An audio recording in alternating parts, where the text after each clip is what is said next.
정당한 조회인가, 전방위 사찰인가, 오늘 가장 뜨거웠던 쟁점입니다. 윤석열 대통령에 대한 명예훼손 혐의를 수사하는 검찰이 언론인과 정치인 등 수천 명의 통신 정보를 조회한 사실이 드러나면서입니다. 조회를 당한 이재명 의원은 통신 조회가 유행이 모양이라고 했고, 추미애 의원은 정치검찰의 사찰이 도를 넘었다고 했고, 민주당은 불법 사찰이라고 규정했습니다. 국민과 야당 탄압에 눈이 멀어 간이 배 밖으로 나왔습니까? 더구나 검찰은 이재명 전 대표가 암살미수 테러로 병원에서 사경을 헤매고 있던 시기에 통신 사찰을 강행했습니다. 박정희, 전두환 같은 독재자들도 혀를 내두를 포악한 정권 아닙니까? 반면 검찰은 합법적인 조회라고 반박했습니다. 서울중앙지검은 누구의 번호인지를 확인하는 단순 통신 가입자 조회라고 주장했습니다. 그런데 윤석열 대통령이 후보 시절에 했던 이 발언 때문에 이슈는 더 커졌습니다. 자신과 가족 등이 공수처에서 통신 조회를 당한 걸 두고 이렇게 말했었죠. 저도 제 처 친구들, 심지어 제 누이 동생까지 통신 사찰했습니다. 이거 미친 사람들 아닙니까? 네, 미친 사람들로 그치지 않았습니다. 개슈타포나 할 일이라며 불법 사찰이라고 주장을 했습니다. 그때 그 발언이 지금의 상황과 겹치면서 검찰의 불법 사찰 논란은 뜨거워지고 있습니다. 네, 함께할 네 분 소개하겠습니다. 서영주 전 민주당 상근 부대변인, 오신환 전 국민의힘 의원, 김보엽 조국혁신당 수석대변인, 김성열 개혁신당 수석대변인 나와주셨습니다. 안녕하세요. 안녕하세요. 네, 검찰이 이재명 전 대표 등과 야당 정치인들 그리고 언론인 등에 대한 통신 조회를 했는데 윤석열 대통령의 이 과거 발언 계속해서 회자가 되고 있습니다. 오신환 의원 어떻게 보셨습니까? 이제 뭐 정권이 바뀌고 또 여야 공수가 바뀌다 보니까 서로 입장이 좀 차이가 있는 것 같아요. 근데 그 당시에 저게 이제 2021년도 12월 달 이야기인데요. 이제 대선을 앞두고 있는 윤석열 당시 후보 부부와 또 국민의힘의 의원들 89명에 걸친 통신 조회가 이루어진 것이죠. 근데 당시에도 사실은 논란은 있었지만 그것이 과거에 수사기관에서 그냥 일반적인 수사의 행태로서 펼쳐지고 있었던 한 해 뭐 500만 건에 이르는 통신 조회가 일어나고 있었습니다. 뭐 그때 JTBC의 뉴스룸에서도 이 부분에 대해서 관심을 갖고 그때 언론에 나와 있는 걸 보니까, 그러니까 통신 내역 열람과 통신 조회는 구분돼야 된다. 그렇기 때문에 지금 불법 사찰이라고 보는 것은 무리가 있다. 이런 취지로 JTBC도 방송을 했더라고요. 그래서 이게 통신 조회라고 하는 것은 이게 무슨 우리가 통화의 송수신 기록이나 아니면 문자 메시지 주고받았던 내역들이나 뭐 이런 것들을 조회하는 것이 아니라 기본적인 그 성명이나 아니면 연락처 이런 정도의 단순한 내용들을 열람하는 것입니다. 이제 조회를 해서 통신사에서 그것을 통보받는 것이죠. 그렇기 때문에 좀 성격이 다르다. 그래서 이게 무슨 사찰이나 이렇게 좀 광범위한 뭐 뒷조사하는 형태로 보는 것은 무리가 있다 이렇게 보여지고요. 이것이 사실상 저도 이제 법사위에 있을 때 이런 문제들, 개인정보에 대한 우려들 때문에 많이 논의가 됐었고 2022년도 7월 달에 헌법재판소에서 이걸 헌법 불합치 판결을 합니다. 그래서 전기통신사업법을 개정하게 되는데요. 그래서 작년 연말에 21대 국회에서 이것을 개정하고 올해 1월 1일부터 시행이 되는 거예요. 그렇기 때문에 지금 이재명 대표나 추미애 의원도 결국에 그런 문자 통보를 받은 것이죠. 근데 과거 21년도 이재명 대통령의 경우는 그 당시 국민의힘 의원은 사실 문자 통보조차 받지 못했습니다. 윤석열 대통령 얘기하는 거죠? 그렇습니다. 예, 당시에는. 왜냐하면 본인이 직접 이것을 통신사에다 조회 요청을 해야만 통보를 받는 그런 형태가 문제가 있다. 그래서 사후 통보라도 하는 것으로 입법을 강화해야 된다는 헌법 불합치 판결을 받고 올해 1월 1일부터 이것이 이제 통보가 된 거예요. 그렇기 때문에 오히려 지금 민주당에 통보받은 의원들은 오히려 해피한 것이죠. 오히려 과거보다는. 그래서 법적인 제도적인 어떤 미비함을 메꾼 측면이 있어서 단순히 이것을 사찰로 광범위하게 보기에는 좀 무리가 있다. 그래서 과거의 검찰도 지금의 검찰이나 공수처도 이것은 소위 영장 청구를 통해서 통신 내역들을 열람한 내용들을 가지고 전화번호 목록이 나올 거 아닙니까? 이것이 과연 누구에 가입돼 있는지에 대한 성명과 연락처 정도의 내용들을 통보받는 것이기 때문에 이것은 뭐 헌재에서도 수사의 관행상 불가피한 측면이 있다 이렇게 인정한 것입니다. 예. 그렇군요. 야당은 반면에 윤 대통령이 이 과거 발언을 빗대서 나치 정권이라는 표현도 썼고요. 또 김건희 여사의 통신 정보는 과연 조회했는지 밝히라 이런 입장을 나타내고 있습니다. 서영주 의원님, 네. 민주당이 지금 전수조사하겠다, 법적 대응하겠다라고 하는데 구체적으로 어떤 방식을 쓸 수 있을까요? 어떤 근거에 있어서 아무리 이제 검찰의 수사의 방식에 있어서 허용이 된다 하더라도 근거가 이게 제한적으로 이루어졌는지 그런 걸 좀 봐야죠. 무차별적으로 했다는 것들은 이게 아무리 통신 자료에 대한 조회를 한다 하더라도요. 그 누구하고 통화했는지에 대한 부분들은 파악이 되는 거 아니겠습니까? 그다음에 오신환 의원께서 얘기하듯이 이게 전기통신사업법을 통해서 사후 통보를 해준다 하더라도 이게 법이 개정된 이 취지 자체는 검찰이 이 통신 수사 그러니까 이제 영장 없이 하는 부분도 아주 제한적으로 하라는 의미일 거예요. 근데 이게 통보가 갔으니까 그거는 좀 고마워해야 되는 거 아니냐라는 취지는 맞지 않고 저는 예전에 우리가 아주 오래전에 뭐 이제 그 군부 독재 80년대부터 그 관행처럼 경찰에 있었던 불신 검문이라고 기억하실 겁니다. 그냥 지나가는 사람을 경찰이 수사하다 싶으면 무작위적으로 검문을 했어요. 가방을 뒤지고 당신 왜 흉기가 있어? 왜 이런 물질이 있지? 이거는 의사에 반하지 않고 개인의 자유와 권리를 침해했다는 이유만으로 없어졌습니다. 민주화가 된 뒤로. 그러니까 결국엔 검찰도 이런 부분들이 개인의 자유와 권리를 침해하기 때문에 굉장히 제한적으로 해야 됨에도 불구하고 이거는 정말 이 야당 인원에 대해서 특히나 윤석열 대통령의 명예훼손 수사를 하면서 과잉 수사를 한 게 아닌가. 그다음에 정치 수사로 비춰질 수도 있기 때문에 이런 부분에 속속들이 들여다 봐야겠다는 것이고요. 저는 무엇보다 윤석열 대통령이 2021년 12월 30일 날 미친 사람들 아닙니까라고 했잖아요. 이거는 미친 검찰 아닙니까로 치환이 돼도 전혀 무리가 없는 이야기예요. 그리고 심지어 윤석열 대통령께서 후보 시절에 이런 부분들을 근절하겠다고 약속을 했습니다. 근절이 안 되지 않습니까? 전형적인 내로남불의 윤석열 정권의 검찰이다. 라는 측면에서는 이 전수조사의 국민의힘은 대통령의 말을 지킨다면 함께 나서서 진상을 파악하는 게 맞지 않을까 생각합니다. 검찰의 과잉 수사 정도로 볼 수 있느냐 아니면 그걸 넘어서 사찰이라고까지 규정할 수 있느냐 이런 부분에서 좀 쟁점이 더 세밀화되고 있는 것 같아요. 김보엽 위원님. 이 사건 자체가 윤석열 대통령에 대한 사건이기 때문에 더 뒷말이 많은 것 같습니다. 윤석열 대통령 명예를 훼손한 거 가지고 3,000명의 통신 조회를 했다는 건데 전 그 명예가 참 대단한 것 같습니다. 만약에 윤석열 대통령이 과거에 통신 조회에 대해서 미친 사람들이라는 표현을 썼는데 윤 대통령이 이재명 민주당 대표 혹은 조국 혁신당 조국 대표만큼 샅샅이 터는 저인망식 수사를 받고 나면 거기에 대해서 어떤 표현을 쓸지 참 기대가 됩니다. 검찰이 준수해야 되는 규칙 하나 소개를 하겠습니다. 인권보호 수사규칙입니다. 여기에는 수사의 비례성이라는 원칙이 있는데요. 검사는 그 목적을 달성하는 데 필요한 범위를 벗어나서 수사를 해서는 안 된다는 겁니다. 그러면 명예훼손과 관련된 수사 대상자를 상대로 통신조회하는 거 누가 뭐라고 합니까? 그런데 이 수사 대상자와 통화를 했다는 이유로 혹은 이 수사 대상자와 카톡 대화방에 같이 있다는 이유로 수사 대상자의 연락처에 이름이 있다는 이유로 지금 다 수천 명이 통신조회를 당한 거 아닙니까? 이거는 수사의 비례성, 인권보호 수사규칙의 정면으로 위배된다 이렇게 보고요. 아까 그 황운하 원내대표의 그 말이 줄어들면서 좀 오해의 여지가 있겠는데 김건희 사건도 김건희 여사의 통신 정보를 조회한 적이 있느냐?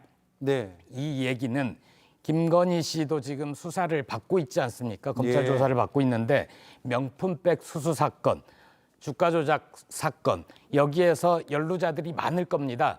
이 사람들에 대해서 이 같은 방식으로 윤석열 대통령 명예훼손 사건과 마찬가지의 방식으로 수천 명에 대해서 통신조회를 한 일이 있는지 그것을 공개하라는 얘기입니다. 예. 같은 방식과 같은 잣대를 들이대고 있느냐? 그 그렇습니다. 말씀이죠? 예. 김성을 의원님, 지금 뭐 개혁신당은 좀 중간자적 입장에서 판단하실 수 있을 것 같아요. 네. 어떻게 보십니까? 뭐 일단 검찰은 적법하다고 설명을 했습니다. 이게 법에 어긋난다라고 보기는 좀 어려운 부분이 있는 것 같아요. 다만 법에 어긋나고 맞는 거를 떠나가지고 이것이 바람직한 일이냐라는 부분은 저희가 동의하기 좀 어려운 부분이 있습니다. 예. 이게 앞에서 우리 오신환 의원님께서 말씀을 주셨습니다만 통신 사실 확인을 이제 확인하는 거하고 그다음에 단순히 통신 가입자를 조사하는 건 좀 다릅니다. 우리가 흔히 통신 영장을 받아가지고 내역을 확인하는 건 뭐냐면 내가 누구와 통화했고 무슨 문자를 나눴고 무슨 카톡을 했는지를 전부 다 들여다볼 수 있는 거고요. 요거는 무조건 법원의 영장을 받아야만 가능한 부분입니다. 그리고 지금 3,000명 넘게 했다는 부분은 사실은 이 번호의 주인이 누구인지, 그러니까 제가 만약에 저의 핸드폰을 통신 사실 내역 조회를 해서 제가 누군가와 통화를 했다 그러면 그 상대방이 누구인지 확인하는 절차를 검찰이 했다는 겁니다. 그러다 보니까 수많은 사람들을 할 수밖에 없었다라고 검찰은 이야기하고, 뭐 카톡이나 연락처를 다른 명의로 이렇게 자기가 입력을 해놨을 수도 있기 때문에 실질적 주인이 누군지 확인하는 절차는 필요합니다. 근데 이 부분이 당해보는 사람 입장에서는 전혀 다릅니다. 우리 예. 좀 전에 윤석열 대통령 말씀하셨던 것처럼 자기가 당해보면 이건 미친 짓 같거든요. 자기 뭐 아무런 잘못도 없는데 왜 내 번호를 갑자기 확인을 하느냐라고 나올 수 있죠.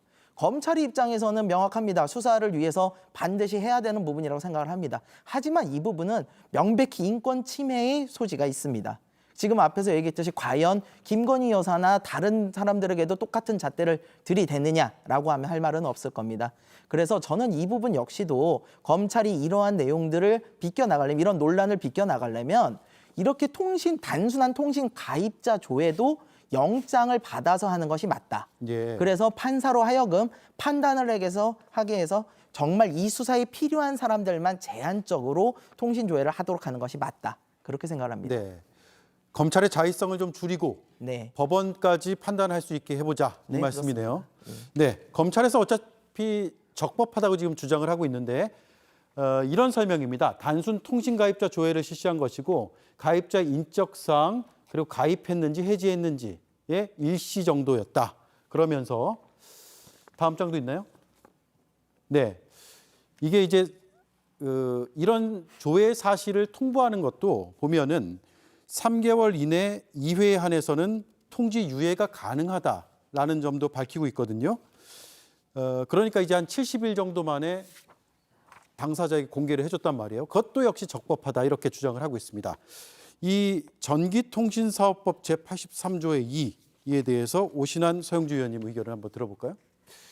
일단은 이게 뭐 앞서 여러 우리 패널들이 얘기했지만 이것은 뭐 과거에 21년도에 논란이 됐을 때 그 이전에도 계속 논란이 되어 왔던 겁니다. 없었던 게 생긴 게 저 말씀인가요? 이제 다만 22년도에 법이 이제 헌재에서 불합치 판결 내리고 오히려 입법을 강화해서 그 미비한 부분들을 강화한 거예요. 그래서 지금 문자로 통보가 가는 거예요. 과거에는 내가 저런 통신 조회를 받았는지 안 받았는지도 모르고 다 지나갔어요. 예. 왜냐하면 통보를 안 해주니까 내가 조회를 열람하지 않으면 알 수가 없는 내용에서 몇백만 건을 그렇게 했다는 건데, 이게 수사의 절차상 아까 말씀드린 대로 법원의 영장 청구를 통해서 통신 내역 열람을 하게 되면 피의자나 참고인, 적극 참고인에 대한 부분들이 뭐 핸드폰에 뜰 거 아닙니까? 통신했던 내역들을. 그럼 번호만 뜨기 때문에 그 사람이 이름이 무엇인지를 통신사회에 조회하는 거예요. 그렇기 때문에 어느 날 갑자기 저도 다른 피의자와 통화했던 내역이 있거나 그럴 때는 그 핸드폰 번호가 오신환 거다라고 하는 것을 조회해서 통보할 수가 있어요. 근데 그런 것들을 알려주지 않았던 것을 이제는 내가 통보받게 되는 것이죠. 지금 말씀하신 대로 30일 이내에 통보하게 되어 있는데 수사에 여러 가지 만약에 증거인멸이나 네. 이런 것들의 우려가 있을 때는 3개월에 2번에 걸쳐서 내기 때문에 총 7개월까지는 유예할 수 있는 것으로 법에 명시가 돼 있는 겁니다. 그때는 여야가 합의해서 법을 통과시킨 거예요. 그렇기 때문에 만약에 수사 방식을 저렇게 하는 것이 문제가 있다. 라고 생각하면 여야가 합의해서 저 부분을 더 강화하면 삭제해서 못하게 하면 되는 겁니다. 근데 그것은 헌재에서도 사법부에서도 이 부분이 수사의 초기에 빨리 진행하기 위해서는 불가피한 측면이 있다. 그리고 이것이 아주 중대하게 아까 말한 통신 내역, 누구와 통화했으며 어떤 내용으로 문자를 주고받았으며 이런 내용들이 아니라 단순히 가입자 정보 그거에 대한 것들만 통신사에서 통보받기 때문에 네. 전혀 그런 정도의 우려가 있는 것은 아니다. 그리고 당시에 이재명 대표도 적법한 수사 절차라고 본인이 발언을 했고요.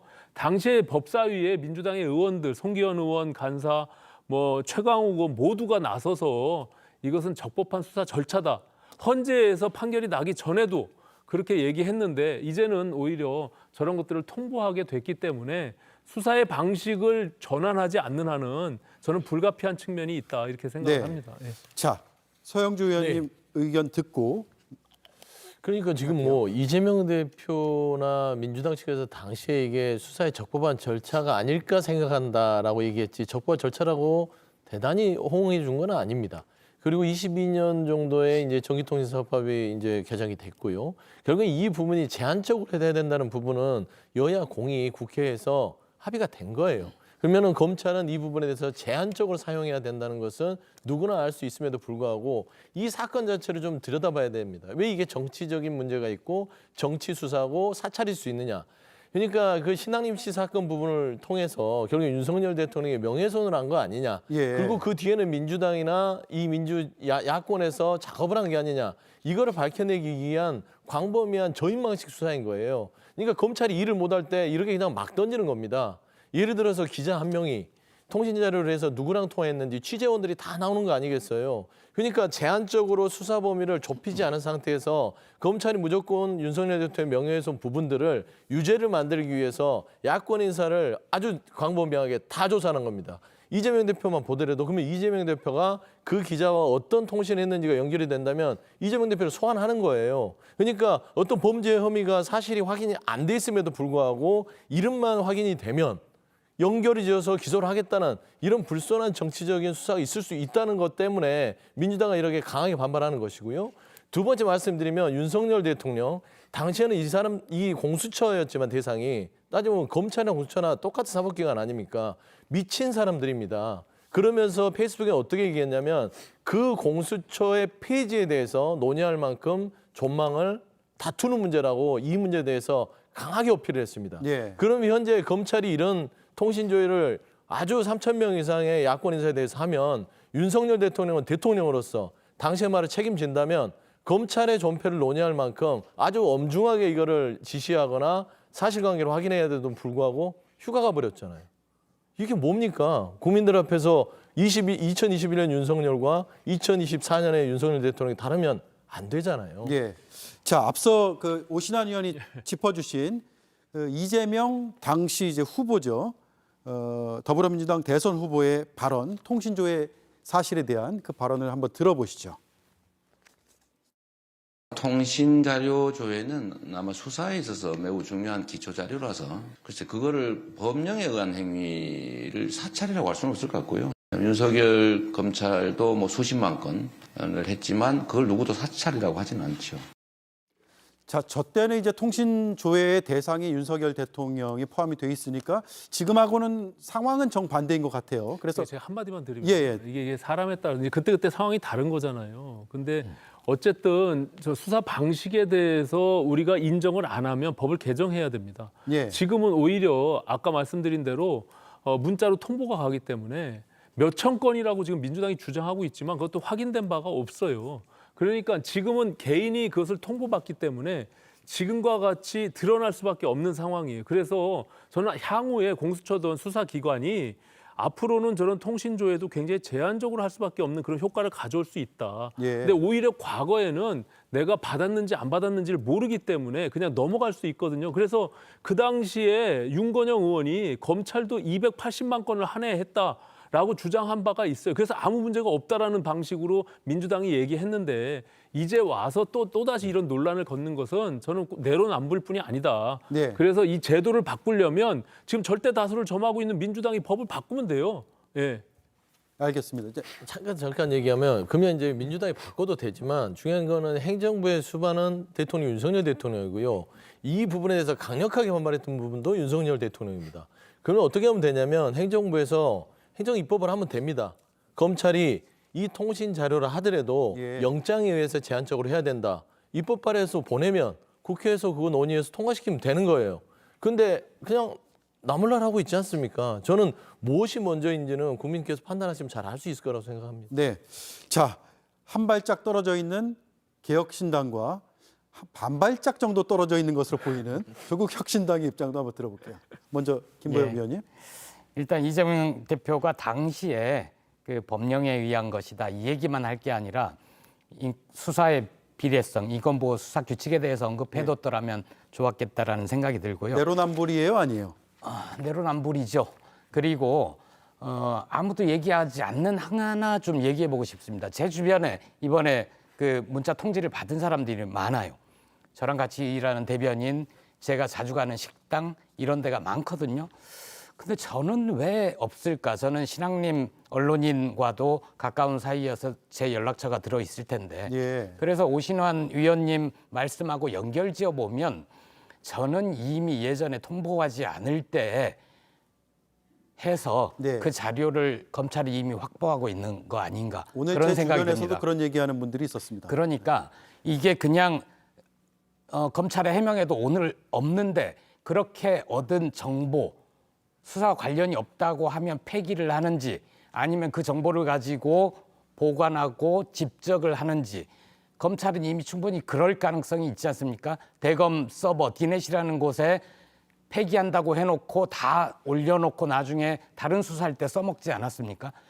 아마 이 번호로 누군지 확인을 하고서 이 사람 통화했네, 이 사람 아는 사람이네 해서 그림표를 가진 커다란 정보를 검찰이 소유하고 있다면 이것 자체가 사찰이 되는 겁니다. 그러니까 예. 검찰이 이번에 그렇게 얻은 정보를 단순 관련자, 아무 수사와 사건과 관련이 없는 정보는 어떻게 했는지에 대해서도 명확하게 얘기를 해야 됩니다. 네, 마지막으로 개혁신당 입장 한번 들어보죠. 사실은 검찰이 원래 하던 일에 대해서 이제 공수가 바뀌면서 입장이 서로 달라진 겁니다. 근데 이제 문제는 본질을 좀 접근하셔야 되는데 본질은 검찰이 너무 과도한 권력을 쉽게 남용하고 있는 부분입니다. 이 부분에 대해서 쉽게 말씀드리면은 제가 통신 내역 조회를 했을 때 제가 어떠한 기간 내에 무슨 혐의가 있었다. 제가 짜장면집에 배달을 해서 번호를 눌렀으면요. 그 번호의 주인까지도 통신 조회를 하고 있는 거예요. 이거는 사실은 검찰에서 조금만 더 신경을 써서 제 통화 내역을 제대로 들여다봤으면 이 사람이 이 짜장면 배달하는 분이 이 사건과 관련이 있는지 없는지 충분히 확인을 하고 할 수 있습니다. 근데 이건 편의주의인 거예요. 굉장히 자신들이 편하게 하려고 일단 번호만 뜨면은 모조리 다 통신 조회를 하는 거거든요. 이런 관행이 없어져야 되는 부분에 대해서 이야기를 하는 거고요. 사실 지금 여기 계신 모든 분들이 이 부분에 대해서는 좀 정리를 해야 된다라고 생각을 하고 있고 민주주의가 이제 발전을 하면서 개인들의 이 개인정보에 대한 의식이 변했습니다. 예전에는 이런 부분에 대해서 뭐 조사할 수도 있지 했을지는 모르겠지만 지금은 자신의 이름과 연락처가 조회된다는 사실만 가지고도 우리 국민들은 자신의 권리가 침해됐다고 느낍니다. 예. 검찰이 이런 부분에 대해서 의식을 변환하지 않으면요.